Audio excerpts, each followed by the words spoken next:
capítulo do Evangelho segundo o Espiritismo. É o primeiro tema. De cara, já veio o primeiro capítulo com essa frase de Jesus estampada ali: não vim destruir a lei. Mas de que lei será que Jesus está falando? Que ele não veio destruir?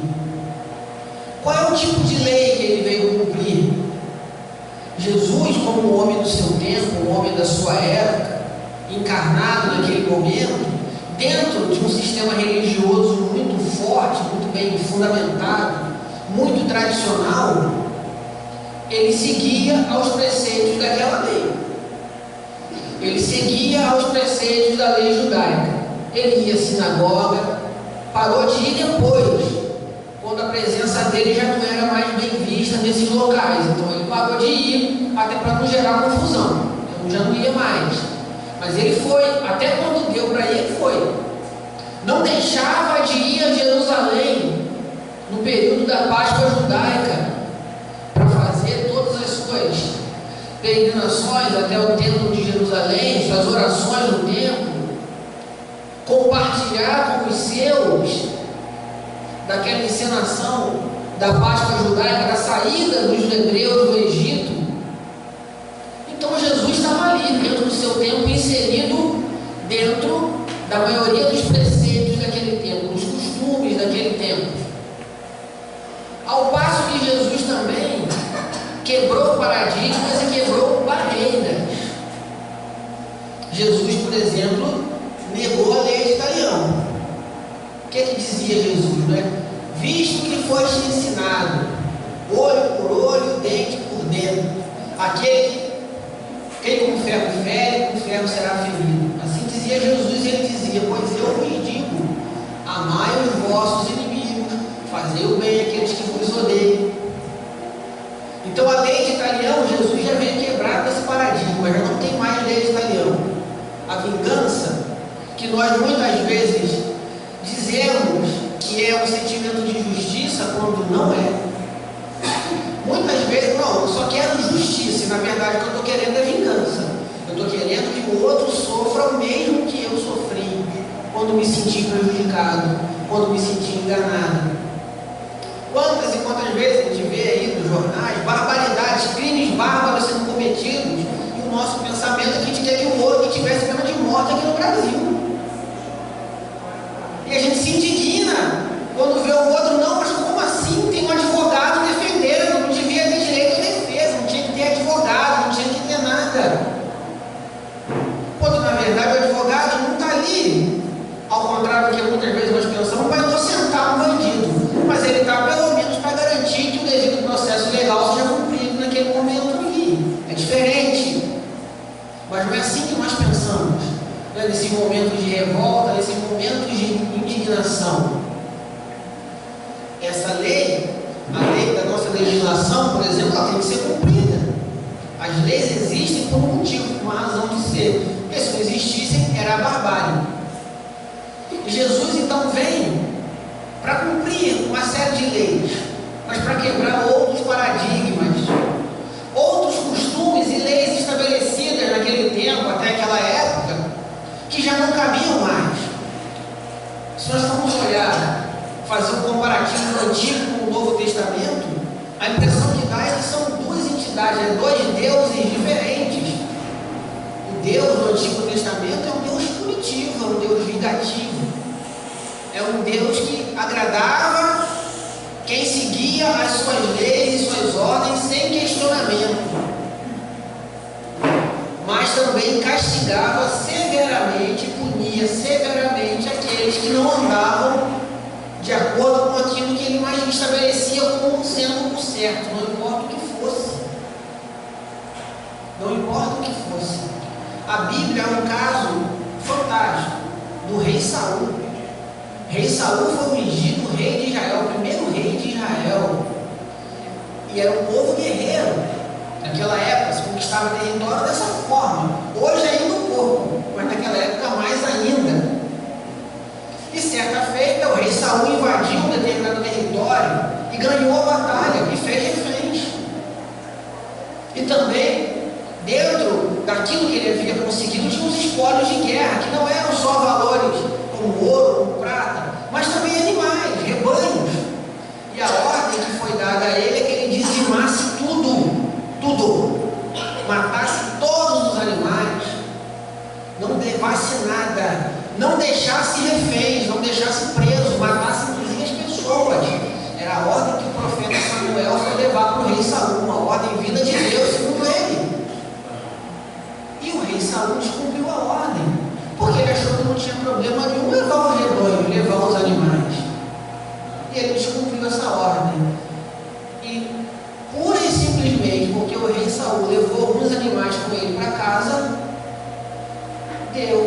desagradou a tal ponto que retirou ele do trono de Israel e colocou o rei Davi no seu lugar. Então notem que é um Deus rígido. Se eu puder não estiver cometendo uma blasfêmia, um pouco maldoso até. Porque cobra de nós uma rigidez, uma retidão no caminho que nós não temos e nem temos que ter. Nós somos pessoas flexíveis, maleáveis, e é assim que a gente tem que ser. Mas já o Deus que Jesus prega no Novo Testamento é totalmente diferente. É um Deus de esperança, é um Deus de amor, é um Pai mesmo que educa. Não é um Deus punitivo mais, mas é um Deus que ama incondicionalmente. É um Deus que é soberanamente bom e justo, mas essa concepção de justiça é diferente da nossa. A concepção que Deus estabelece como uma concepção de justiça é diferente daquilo que a gente pensa no nosso dia a dia. Notem que é um Deus que diz, ou Jesus diz, como seu representante, aqui se faz, aqui se paga. Aqui ninguém fica devendo. É isso que Jesus nos diz. Isso é uma concepção de justiça, não é punição. Com a mesma medida que cobrardes, serei cobrados. Tudo isso que Jesus está dizendo no seu Evangelho. Tem vários exemplos lá. Então é um Deus justo, que estabelece uma lei que a gente tem que cumprir. Estabeleceu leis universais que a gente cumpre, mesmo inconscientemente. Algumas leis a gente não tem nem como descumprir, a gente até tenta, mas nem consegue. E aí eu estou falando de leis físicas, leis da matéria. Não tem como. Existem leis que estão estabelecidas no universo e que a gente cumpre e vive com elas, se adapta a elas de uma maneira natural, porque é assim que nós sempre conhecemos, é assim que nós sempre vivemos, é assim que a gente se acostumou a viver. A lei de gravidade, eu não saio flutuando por aí, eu não sei se isso aqui fosse uma câmara antigravitacional, aí a gente já sai flutuando por aqui. Mas fora isso, é a lei da gravidade. Eu estou aqui, o núcleo da Terra me puxa para o centro e me permite continuar aqui. Então são leis que não tem como quebrar. E existem leis morais que Jesus veio para cumprir mesmo. Na verdade, ele veio estabelecer primeiro, porque elas nem existiam muito. Essa noção de amar os inimigos não existia antes de Jesus. Antes da vinda do Messias, não existia essa noção de que tem que amar os inimigos. Na verdade, não é isso não. Na verdade, eu tenho o direito de infligir ao outro a mesma pena que eu acho que ele merece receber, caso eu me sinta prejudicado. Não existia essa concepção.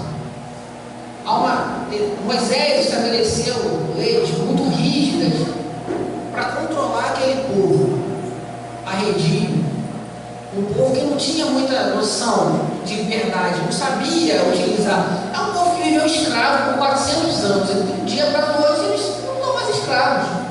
Não teve um processo bem parecido com o processo que nós vivemos aqui no Brasil. Um dia todo mundo está lá escravizado, no dia seguinte não está mais ninguém sabe nem o que fazer, para onde ir, como proceder, não sabe. Não foi ensinado, isso não partiu de um processo de educação que foi construindo uma nova mentalidade. Assim também foi com os hebreus. Um dia eu sou escravo, outro dia eu estou liberto. Estou indo para uma terra que me prometeram, que eu não sei nem aonde é, passando pelo meio do deserto. Não tenho garantia de nada, mas estou seguindo Moisés aqui. Ele falou que é enviado de Deus, ele fez alguns truques lá no Egito, fez algumas coisas. A gente foi libertado e agora a gente vai embora. E Moisés logo percebeu que ele tinha que estabelecer algumas leis. Só que essas leis, com o tempo, elas vão prescrevendo, gente. Essas leis, à medida que a nossa mentalidade vai mudando, à medida que nós vamos evoluindo, física, mentalmente, moralmente, à medida que nós vamos aprendendo a conhecer nossos sentimentos, à medida que nós vamos aprendendo a entender esses sentimentos, e nós vamos nos acostumando com a ideia de que esses sentimentos que nós temos, de que essas sensações, elas são naturais na nossa vida. E elas estão ali. E a gente tem que aprender a conviver com elas todos os dias.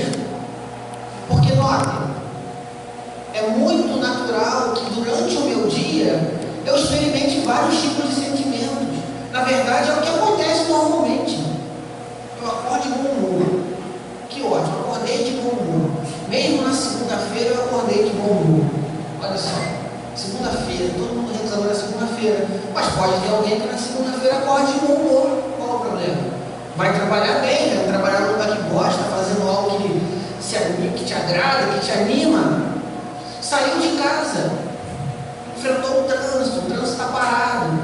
A pessoa já se aborrece, lógico que se aborrece, é natural que isso aconteça.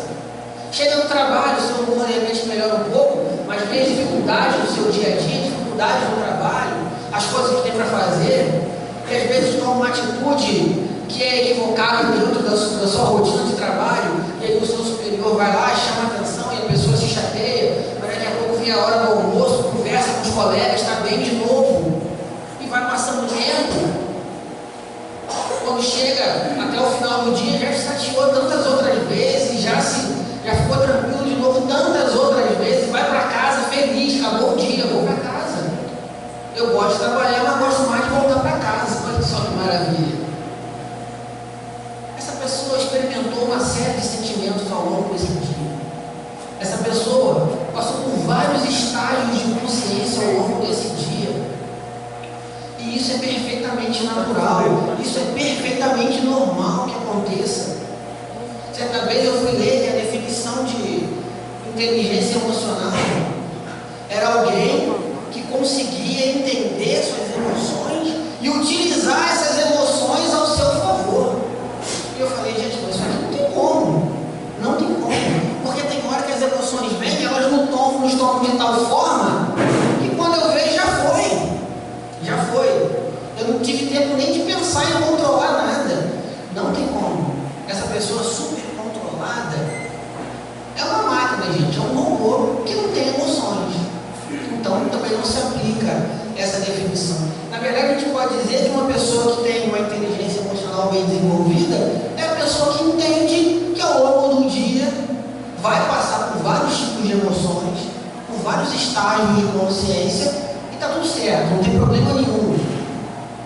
Então, Alex, está dizendo que eu ficar chateado às vezes não tem problema? Não, não tem. Ficar triste não tem problema nenhum. De vez em quando todo mundo fica.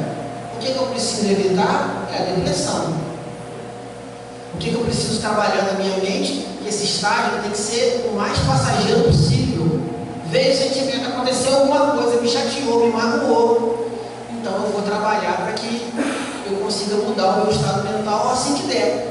Pode ser que demore alguns minutos, pode ser que demore algumas horas, pode ser que demore alguns dias.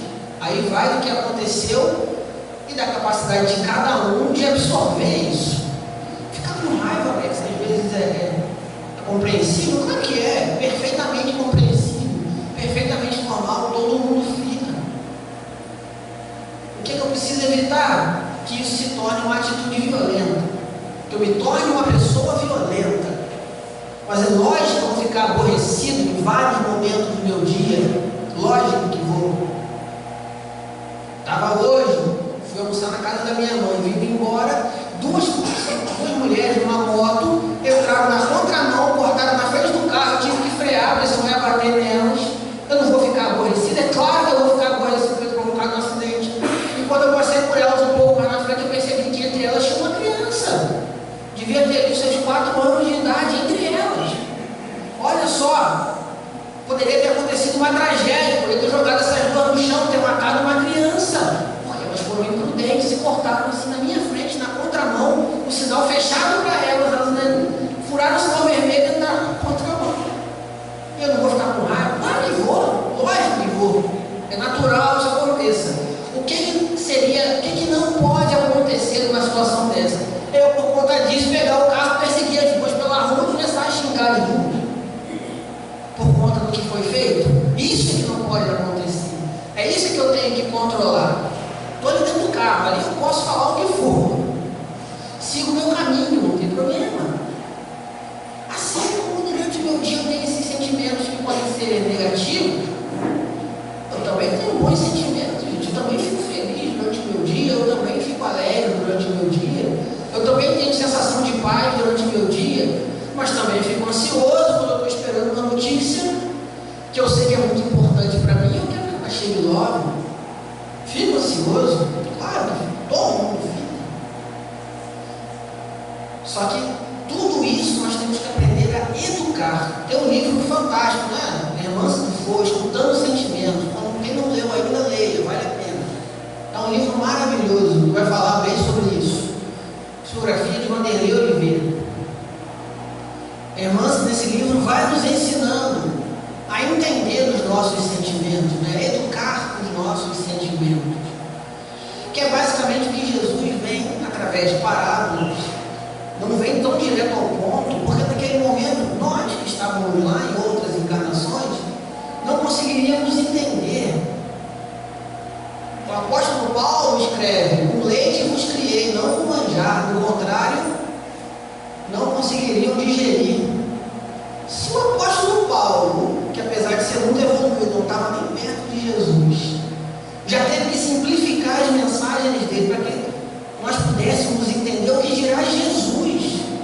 Nós estamos falando de um ser que não tem nem, nós não temos nem noção de quem é, do estágio em que está, aonde está,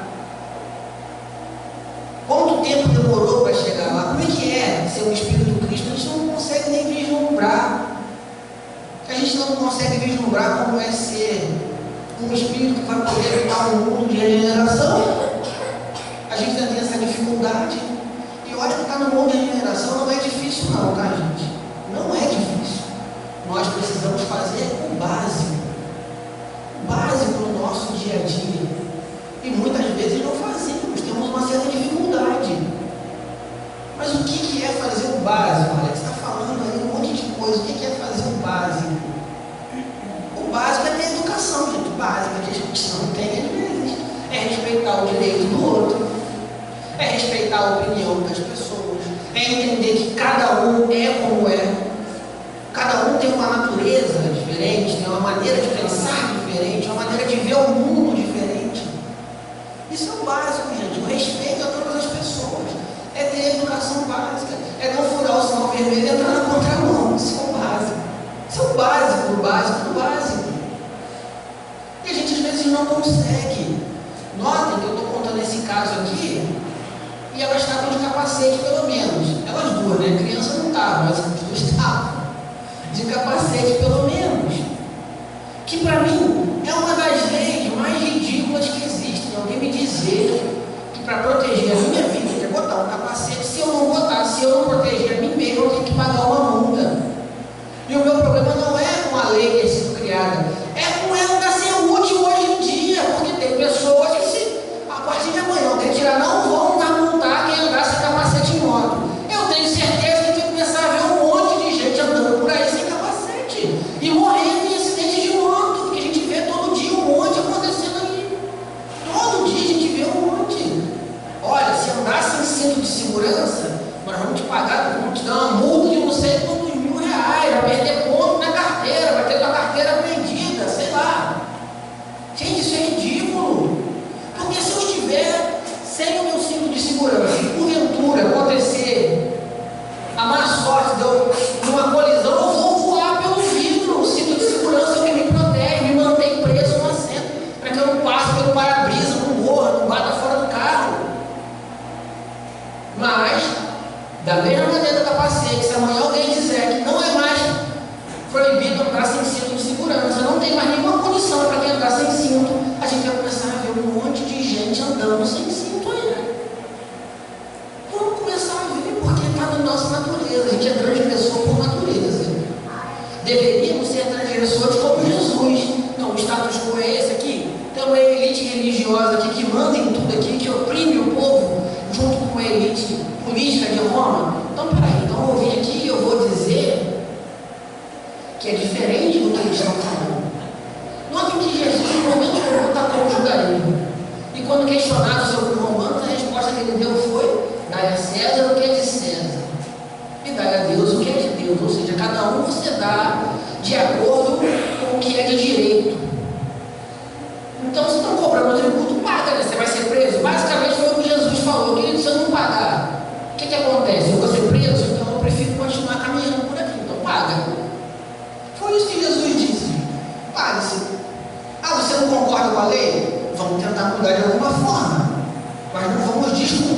lei.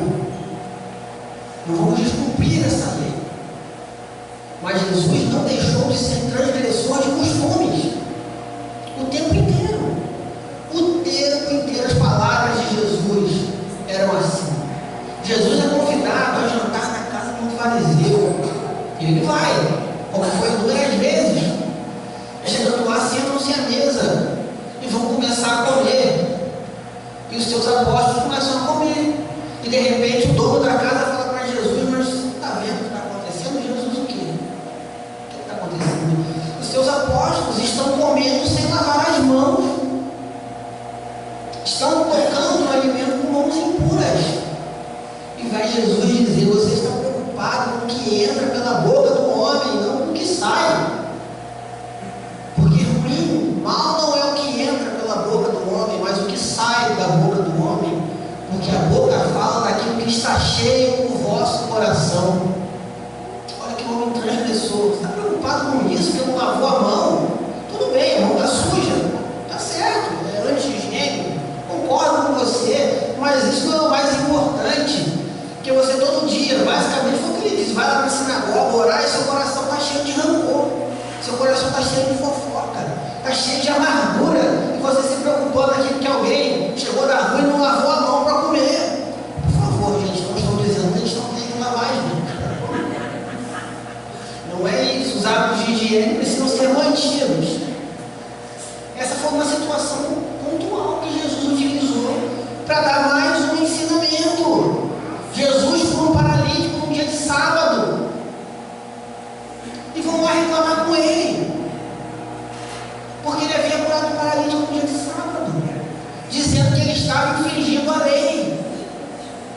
E que na verdade ele curava em nome de Satanás, não em nome de Deus. E Jesus só olha para eles e fala: mas eu nunca vi um inimigo derrubar a sua própria casa. Se eu curo em nome de Satanás, se as coisas que eu faço são em nome do mal, então o mal está agindo contra ele mesmo. Eu nunca vi isso acontecer. O mal não age contra ele mesmo.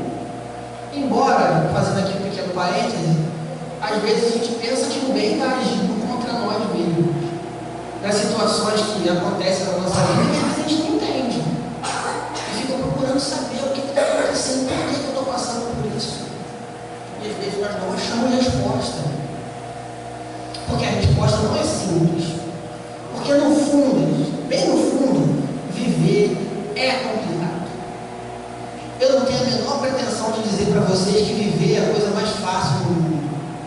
Que a vida é simples. É muito fácil falar: gente, tudo acontece para o bem daquele que ama o Senhor. Isso é maravilhoso. Essa frase é maravilhosa. Para quem não está passando por uma grande dificuldade em algum momento. Quando a nossa vida está tudo bem, a gente acredita nessa frase. Está tudo bem, está tudo certo, está tudo em harmonia, minha vida está boa, está do jeito que eu gostaria. Então, olha só, deve ser que eu sou uma pessoa legal, porque está tudo dando certo para mim. Mas quando vem a dificuldade, nosso pensamento, o primeiro pensamento é: por que eu? Por que eu? O que eu fiz para merecer isso? Por que eu estou passando por isso? E não é um pensamento, um questionamento para tentar entender. Não, mas por que isso está acontecendo? O que eu posso tirar de melhor dessa situação? Não, a gente não pensa assim. O pensamento é outro. Por que eu estou passando por isso? O que eu fiz? Eu não fiz nada. Eu sou uma pessoa boa. Eu sou uma pessoa legal. Eu trato bem todo mundo. Eu procuro ajudar quem precisa de ajuda quando eu posso. Está tudo certo. Ou pelo menos eu acho que está tudo certo. E por que eu estou passando por isso? E se algum companheiro da casa espírita fala com a gente: não, tem que ver, né, mapa reencarnatório, a gente quer matar a pessoa. Que mapa reencarnatório? Eu quero saber. É ruim eu ter colocado isso para a minha vida. É impossível, jamais. A gente deixa até de acreditar naquilo que estuda uma vida inteira. Porque bate o desespero, é o medo, é a insegurança que todos nós temos. E que, assim como os mais diversos sentimentos, é perfeitamente natural que seja assim. Perfeitamente natural que seja assim. Eu fico imaginando uma pessoa que no curso da sua vida, a pessoa já bem idosa, e aí já vai sentindo que está chegando o momento de pessoa que morre naturalmente, viveu uma vida longa, fez coisa pra caramba aqui na terra, mas está chegando o momento da partida. E eu fico imaginando se essa pessoa não tem medo. Eu tenho certeza que tem. Se ela está sentindo que está chegando a hora derradeira, ela está indo, por mais que ela seja espírita, participou de um montão de reunião mediúnica, viu lá os espíritos chegando na reunião, ou até mesmo médico vidente, vê o que está acontecendo, ainda assim bate a insegurança. Tem certeza disso, não tem dúvidas disso. É natural que seja assim, porque é um momento grave, é um momento de ruptura de um padrão que você está acostumado a viver. A gente se acostuma com isso. Então a pessoa está aqui, está viveu 80, 90, 100 anos, mas ela não quer ir embora, quer continuar aqui o máximo de tempo que der. Se pudesse, ficava aqui eternamente. Nesse momento eu tenho certeza que vai bater em segurança, tenho certeza disso, que vai batendo com medo. Lógico que vai, e é natural que seja assim, gente, é natural. Nós não estamos no nível de Jesus, provavelmente foi a única pessoa que encarou tudo de boa aqui. Tudo bem, eu sei que faz parte do processo, eu sei que é assim que as coisas têm que ser, eu sei que é assim que o fluxo da vida vai acontecendo. Então, Alex, você está falando esse monte de coisa, até agora não diz qual é a lei que Jesus veio cumprir. Pois eu só falei qual é a lei que Jesus veio cumprir desde o início, gente. A lei que Jesus veio cumprir é a lei da vida, é a lei de viver, é a lei de aproveitar cada momento, cada minuto, de não desperdiçar nenhuma oportunidade. Mas, se desperdiçarmos, e a gente desperdiça, eu mesmo desperdiço um monte de oportunidades, claro, entender que tudo bem, passou, né? Outras virão. Mas a gente tem a mania de ficar se culpando o tempo inteiro. Aí eu fico me culpando o tempo todo, porque eu não fiz, eu deveria ter feito, eu deveria ter falado, eu deveria ter agido de tal forma, porque eu tive medo, eu não tive coragem de agir, ou então no momento em que eu deveria ter sido firme, eu não fui. E a gente fica com isso na cabeça o tempo todo, criando um estado mental de culpa constante, de remorso, de dor, de ressentimento o tempo inteiro. Não abrimos espaço para que outros bons pensamentos, outros bons sentimentos possam se aproximar, possam estar conosco, possam fazer morada na nossa casa mental, para que a nossa vida seja um pouco mais equilibrada. E quando eu falo equilibrado, não é equilibrado no sentido de só ter bons pensamentos, não, mas que essa balança esteja pelo menos ali em pé de igualdade. Aí eu tenho de vez em quando pensamentos ruins, mas também tem muitos pensamentos bons. O problema é que nós vamos criando esse ciclo de energia negativa em volta de nós, e aí fica complicado. E quando nós caímos nesse turbilhão, depois para se reerguer, sozinho não dá mais, tá, gente? Sozinho não dá mais. Aí a gente vai precisar de ajuda dos nossos familiares, dos nossos amigos, ajuda profissional, tomar remédio. É o que acontece. Porque lá no início, quando esses primeiros pensamentos começaram a povoar a nossa mente, nós simplesmente entendemos que eles podiam ficar ali. Não tem problema nenhum, não. Está tudo certo. Quando alguém me falou a primeira vez que eu não era capaz, que eu não podia, que eu não ia conseguir, e eu olhei e falei assim, realmente, né? Realmente, olha só a pessoa que está me dizendo, é uma pessoa que eu gosto, é uma pessoa que eu considero, é uma pessoa que, né, cuida de mim, que gosta de mim, seja ela quem for, nossos pais, um amigo, um companheiro, companheira, não importa, mas alguém disse, e a gente olhou e falou, vai ver, eu não consigo mesmo, né? Porque olha só quem está me dizendo, tem muito mais experiência do que eu, já viveu mais do que eu, ou nessa área aqui sabe mais do que eu, estudou mais do que eu, e a gente compra a ideia de que não vai conseguir, de que não dá certo. Quando a gente ouviu a primeira vez, ao entrar numa casa espírita, que alguém falou para nós assim, olha só, isso aqui é um mundo de próprias expiações, e eu estou falando coisas que acontecem, tá, gente? Muito. Isso aqui é um mundo de próprias expiações, isso aqui é sofrimento, a gente está aqui para pagar.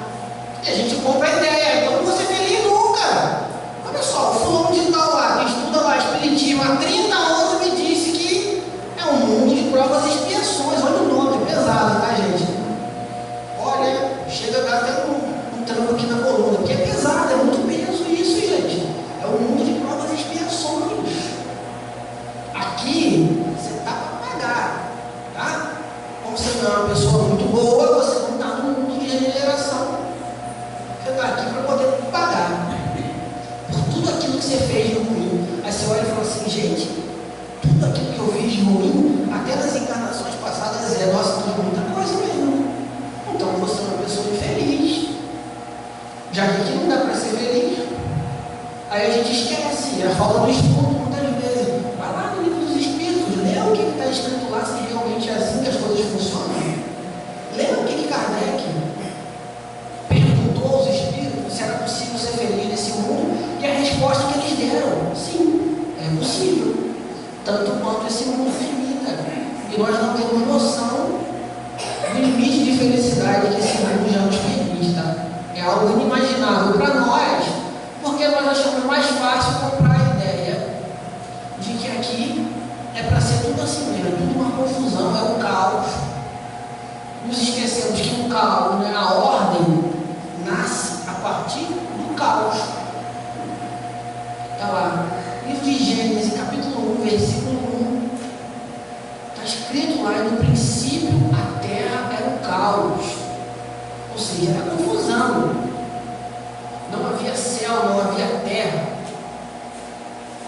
As estrelas não estavam no firmamento. Só o Espírito de Deus pairava sobre as águas. E Deus disse, faça-se a luz, e a luz se fez. Começou a separar o caos. Começou a separar a ordem, começou a surgir a partir de um momento caótico, que é a criação do mundo. É a teoria do Big Bang, explodiu uma nebulosa gigantesca. Uma explosão centenas de vezes, milhares de vezes, se eu não me engano, maior do que a explosão atômica, que a bomba atômica provocou. É o caos, gente. Explodiu. E de repente uma bola de fogo incandescente. Quem é que vai imaginar que dali vai surgir vida em algum momento? Mas surgiu, estamos nós aqui para comprovar que surgiu. Então, às vezes, a vida está confusa, eu sei que está. Para todo mundo, a mente está um turbilhão. Mas é nesse momento que muitas vezes surgem grandes soluções, surgem ideias, surgem insights assim que você fala, caramba, por que eu não pensei nisso antes? Claro, a gente deixou para pensar só quando estava com a corda no pescoço. Não tem mais para onde fugir, então. Não tem mais para onde fugir. O que eu posso fazer agora é resolver. Eu não tenho mais como correr, porque esse problema está me sucumbindo de uma tal forma. Alex, tem muita gente que passa nessa vida e não tem esses insights. Vai ter na próxima, tenha certeza disso. Em algum momento vai ter. Todo mundo tem um momento em que desperta. Todo mundo tem. Pode não ser agora, pode ser daqui a alguns anos, pode ser daqui a algumas encarnações. Mas todos nós teremos esse momento. O que nós precisamos então tentar fazer? Antecipar ao máximo que esse momento chegue, entendendo a nossa mente, entendendo aquilo que está acontecendo conosco. Gente, nós estamos em 2023. É a era de Aquário, assim que fala, era de Aquário. A era em que está acontecendo a expansão de consciência. E é tão interessante porque também é um momento em que a Terra está cada vez evoluindo mais, está se aproximando ali de um mundo de regeneração, por mais que a gente não acredite, por mais que a gente ache que não, Alex, olha o que está acontecendo no mundo, está longe de virar um mundo de regeneração. Não está não, gente, não está não. É que os maus estão desesperados com a mudança planetária, mas o bem já é maior nesse mundo, tenho certeza disso. Tenho certeza disso. A gente precisa então começar a fazer pelo menos o básico para estar inserido dentro desse processo. Não é difícil. O mundo de regeneração não é um mundo composto por espíritos crísticos, não. É um mundo que todos nós que estamos aqui teremos condições de participar dele, se nós fizermos pelo menos o básico no nosso dia a dia. Eu tenho certeza que a gente já faz. Eu estou só reforçando a ideia. Já faz, eu estou só reforçando a ideia de cumprir melhor que nós pudermos, sabe? O melhor que a gente conseguir viver o máximo em harmonia com os outros. Hoje em dia, muitas atitudes que antes eram normalizadas não são mais. Que bom que não são. Que bom que houve um momento em que ser machista era perfeitamente natural, aceitável e comum. Na verdade, era imposto que se fosse machista, que se subjugasse mulheres, que se achasse que elas eram menos do que os homens. Hoje em dia isso não é mais assim. Há quem resista ainda, mas esses vão sucumbir, gente, não tem como. Esses vão parar. Em algum momento não vai ter mais, eu tenho certeza disso. Houve um momento em que se ser homofóbico era a coisa mais natural e aceitável do mundo. Hoje não é mais. Também tem quem resista, eu sei que tem muita gente fazendo barulho ainda. Mas esses também, em determinado momento, não farão mais. Houve um momento na nossa humanidade em que ser racista também era algo natural, aceitável. E isso tem diminuído cada vez mais nós vemos pessoas que lutam contra isso, que tentam de todas as formas extirpar esse mal terrível da nossa sociedade. Por mais que nós vejamos ainda pessoas que queiram insistir com esses comportamentos, isso acabou. Porque nós vimos aí o nosso jogador brasileiro passado na Espanha, isso é algo terrível, isso é algo criminoso. Um estádio de 40 mil pessoas, em que uma boa parte desse estádio, eu sei que não eram todos, mas uma boa parte desse estádio, gente, 5 mil pessoas já fazem um barulho danado, o xingando ostensivamente com xingamentos racistas. Isso precisa ser extirpado da nossa sociedade. E será? Porque essas vozes estão cada vez menores. Tenho certeza que houve épocas aí dos 40 mil estariam gritando. Dessa vez eram só 5 mil, não sei, mas era bem menos. Então note que o mundo está evoluindo. As coisas estão acontecendo. Nós precisamos ter olhos de ver, como está lá no livro do Apocalipse. Quem tem olhos de ver, veja o que o Espírito mostra às igrejas. Quem tem ouvidos de ouvir, ouça o que fala o Espírito às igrejas. Está lá no livro de Apocalipse, que é bem menos esotérico do que as pessoas pensam. Bem mais fácil de entender do que se imagina. É só observar o mundo, gente, e ver que tudo aquilo ali está se cumprindo há muito tempo já. Há muito tempo já. O Apocalipse não é algo para o futuro, o Apocalipse é o presente, é o agora. É a transformação que ocorre hoje, nesse momento. É a separação necessária do joio do trigo. E notem que nós só temos uma escolha a fazer: eu quero ser joio, eu quero ser trigo. Só nos é pedido essa escolha. O bom é que Jesus nem nos diz o que a gente tem que escolher. Não, escolhe aí ser trigo. Nunca escolhe alguma coisa. Não dá para ser híbrido, não. Ou é joio ou é trigo. E o que nós queremos ser? É o direito meu de escolher. Essa escolha eu tenho todo o direito de fazer. O que eu quero escolher para a minha vida? O que eu quero cumprir na minha vida? Quais são as leis? Quais são os padrões? Quais são os costumes que eu acho que eu devo cumprir? E quais são aqueles que eu não quero cumprir mais? Porque eu acho que para mim já não estão mais inseridos dentro daquilo que eu tenho como propósito de vida para mim. Porque nós ainda vivemos sob esse jugo de convenções sociais. É um jugo, sim, de convenções sociais. Ainda vivemos sob essa imposição. E são imposições que surgiram e foram colocadas sobre nós de uma sociedade que a gente não sabe nem quem é, não tem um rosto, não tem um nome, eu não sei quem é. Quem é? Quando foi que isso começou? Quando foi que alguém me disse que eu tinha que viver de determinada maneira? Ou quando foi que alguém falou que para ser feliz eu tinha que viver dentro de uma padronização? Ou seja, até tantos anos eu já tenho que estar formado na faculdade, com não sei quantos anos eu já tenho que estar casado, com não sei quantos anos eu tenho que ter filho, com não sei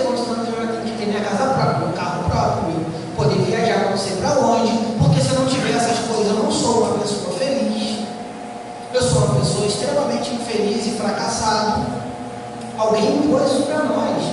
E a gente vem seguindo esses padrões há milênios, há séculos. E simplesmente não sabemos quem foi, simplesmente vai seguindo. Vai seguindo a linha de montagem mesmo. Todo mundo padronizado fazendo a mesma coisa. E eu aqui não estou dizendo não, que uma pessoa não vai ser feliz se ela seguir esse padrão. Claro que vai, desde que seja que ela quer para a vida dela. Não, Alex, mas eu quero fazer faculdade, eu quero casar, eu quero ter filho, eu quero ter minha casa própria, meu carro próprio, eu quero poder viajar. Ótimo, é o que você quer fazer em sua vida? De fato, é o que te deixa feliz, é o que te motiva todo dia, é o que te move, é o que te anima a levantar de manhã e trabalhar, é viver essa vida? Então viva, na plenitude que essa vida tem que ser vivida. Mas, quem foi que disse que se eu olhar a pessoa, conhecer uma pessoa que já tem na casa dos seus 50 anos, a pessoa não casou, não teve filho, qual é o primeiro pensamento que a gente tem para essa pessoa? Ah lá, uma pessoa solitária, coitada. É o primeiro pensamento que a gente tem. Está ali uma pessoa solitária, coitada, não arrumou ninguém. Nessa idade já, ela é quase não arruma mesmo. São esses pensamentos ridículos e preconceituosos que nós temos. Por que uma pessoa que tem, sei lá, 50 anos, é solteira, não tem filho, necessariamente tem que ser solitária? Ela pode ser uma pessoa que tem outros familiares, tem uma família unida, uma família linda, tem amigos maravilhosos, não se sente sozinha nunca. É uma pessoa que faz bem a outras pessoas, está na companhia dela, e ela vive bem assim. E por escolha, preferiu não seguir por esse caminho. Mas não, já quero enquadrar a pessoa, já quero colocar dentro da caixa ali de pessoa solitária. É solitária. Ó, o outro, fulano, coitado, ela tem não sei quantos anos e não fez faculdade. Provavelmente não tem um bom emprego, não ganha um bom salário, não teve sucesso profissional, porque não estudou o suficiente. Quem foi que disse isso? E a gente tem esse pensamento e nem conhece a pessoa. E se conhece a pessoa e fala assim, não, esse aqui é o empresário fulano de tal, tem dinheiro pra caramba. Qual é o nosso pensamento? A pessoa foi sorte, deve ter dado alguma sorte. A gente não consegue reconhecer o mérito da pessoa ser inteligente sem precisar passar pela universidade. E nada contra a universidade. Eu cursei a universidade, para mim foi ótimo. Mas eu quis fazer, eu fiz o que eu quis fazer. Eu fiz o curso que eu quis, que eu achava que tinha a ver comigo. E para mim foi ótimo. Agora, quantas pessoas são obrigadas a ir para a universidade? Não, você mora em Macaé, mora em Rio das Ostras, então tem que fazer engenharia. Porque você tem que trabalhar embarcado, que é o que dá dinheiro. E a pessoa não quer trabalhar embarcado, a pessoa não quer ser engenheiro, quer ser qualquer outra coisa, menos aquilo. Mas faz, porque foi imposto pela família de que é o melhor, e a pessoa vai lá e faz. Se deixou convencer, se deixou levar, vai lá e faz. E aí se torna até um profissional ruim. E muitas vezes o retorno financeiro nem vem, é um profissional ruim. Não consegue um bom emprego, porque não é um profissional bem visto dentro da sua área de atuação. Quantas pessoas sofrem em seus relacionamentos porque não queriam estar ali, não queriam estar vivendo aquele relacionamento, mas são impostos a estar ali, porque se viverem o relacionamento que gostariam de viver, vão ser simplesmente colocadas à margem da sociedade. Quantos homens gays que estão num casamento heterossexual, mas não queriam estar ali, porque não é da natureza deles estar ali, quantas mulheres lésbicas passam por esse problema e têm vidas infelizes, e têm vidas totalmente destruídas, e muitas vezes chegam a cometer o suicídio, porque não conseguem suportar a pressão de viver uma vida que não é deles. Não é isso que eles queriam estar fazendo, não é esse relacionamento que eles queriam estar vivendo. Mas Alex, mas se eu me assumir com a minha família, se eu disser que eu sou gay, se eu disser que eu sou lésbica, se eu disser que eu sou trans, então não vou nem entrar nesse mérito. Se eu falar que eu não quero viver um relacionamento heterossexual, cis heterossexual, acabou, Alex. Aí minha família me abandona, meu ciclo de amizade é meu ciclo ali religioso. Eles vão abandonar também. Sabe, no meu trabalho ninguém vai entender, eu vou ficar sozinho, sozinha no mundo. E aí, como é que eu vou fazer? Primeiro, eu gostaria de dizer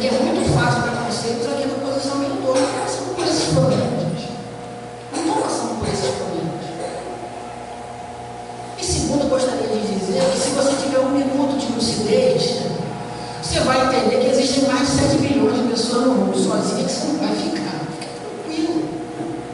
Mas para quem está passando pelo problema, está ali no olho do furacão, não consegue enxergar outras opções que não seja sucumbir a essas imposições.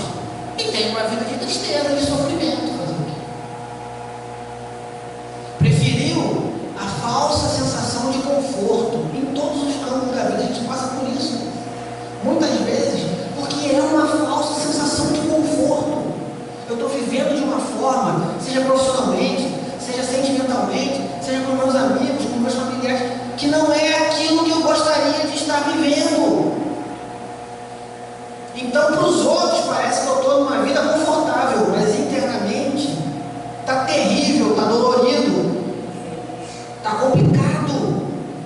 Estou ali, só Deus sabe como é que é quando eu vou lá e vou tomar banho, fecha a porta e chora copiosamente todo dia, escondido, porque ninguém pode saber que está com problema.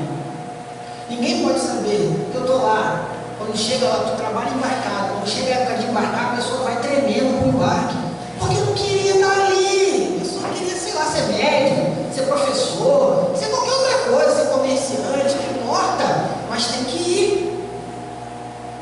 Porque foi o que fez, é o que dá o sustento. Tem medo de se abrir com o novo, então vai sofrer 15 dias embarcado. A vida de embarcado é tão maravilhosa, ficar 15 dias lá, depois vir para casa, ficar mais 15 aqui em casa, à toa, sem fazer nada. Quando você está infeliz, um dia só num lugar que você não gostaria de estar, é como se você tivesse passado uma vida inteira ali. Mais de 100 anos ali. Então não tem essa não. Quantas pessoas estão ali no seu relacionamento, parece comercial de margarina, mas internamente a pessoa olha para o lado e fala, cara, essa pessoa é até gente boa pra caramba, adora aqui, mas não é o que eu queria estar fazendo, não é a pessoa que eu gostaria de ter comigo aqui agora, mas eu aceitei essa imposição social e está tendo uma falsa sensação de conforto.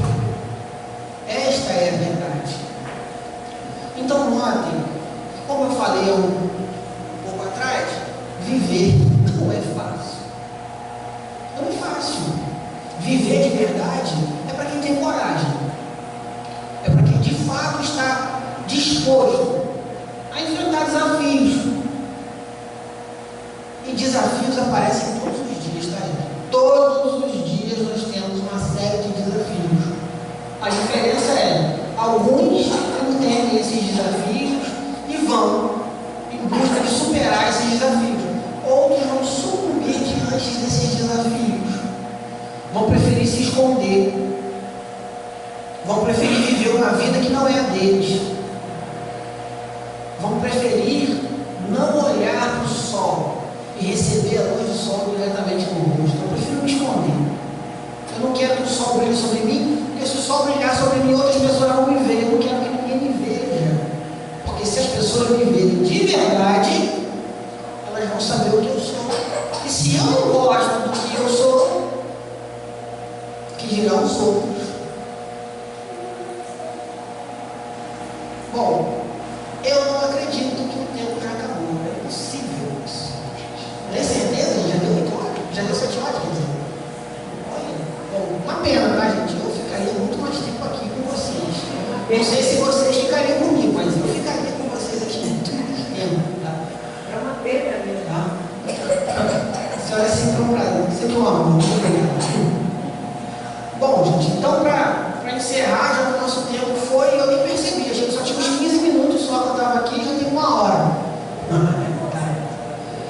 Eu desejo muito, muito, que todos nós, eu me incluo também nesse grupo, que todos nós tenhamos coragem de viver, tenhamos alegria de viver, felicidade ao levantar pela manhã todos os dias.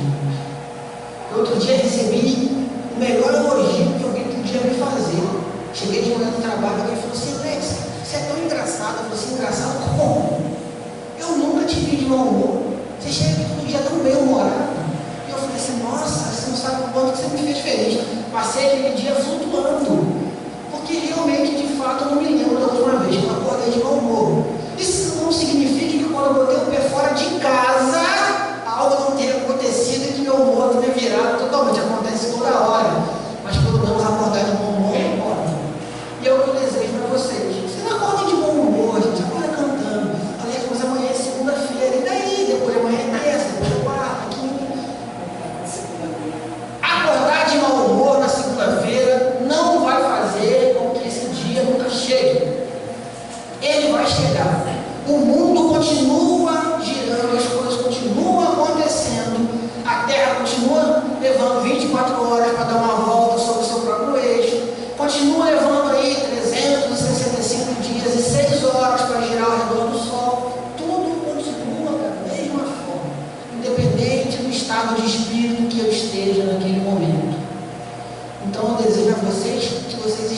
sempre no melhor de vocês, ou pelo menos em busca do melhor de vocês, sempre.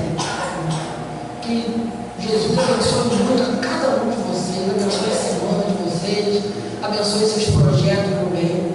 Então, eu agradeço muito pelo convite de estar aqui, é sempre fantástico. E agradeço pela escolha que vocês fizeram de estar aqui hoje compartilhando esse momento comigo. Muito obrigado mesmo.